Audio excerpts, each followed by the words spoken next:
Welcome back to Learning with a Difference news headlines in English for 11th of January.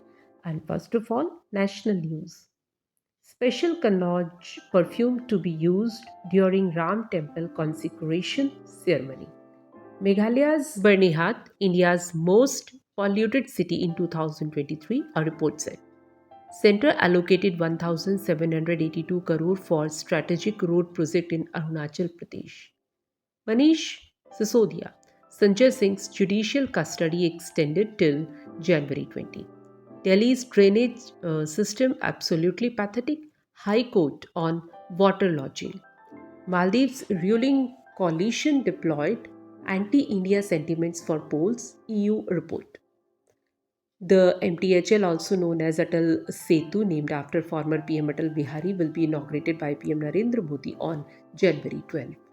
And now some international news. Enough is enough. UK warned Iran backed Houthi rebel over Red Sea attacks.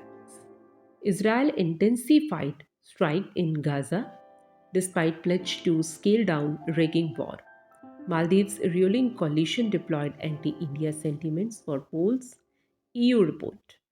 UK to deploy warships to India Ocean for joint training with Indian forces. Global unemployment set to worsen in 2024, UN. Maldives president met China's Xi Jinping amid draw with India. And now some sports news. England picked Dinesh Karthik as batting consultant for India tour. Virat Kohli will not play first T20 international against Afghanistan. Business related news. Income tax raids on Polycab revealed rupees 1000 crore unaccounted sales, Finance Ministry. Spice jet to soon start flights to Lakshadweep, Ajay Singh said. SEBI suggested additional limits and rules for subordinate units in REITs and WITs. Supertech chairman R.K. Arora sought interim bail in money laundering case on medical grounds.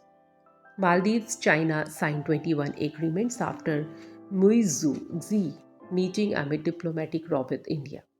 Vibrant Gujarat Summit.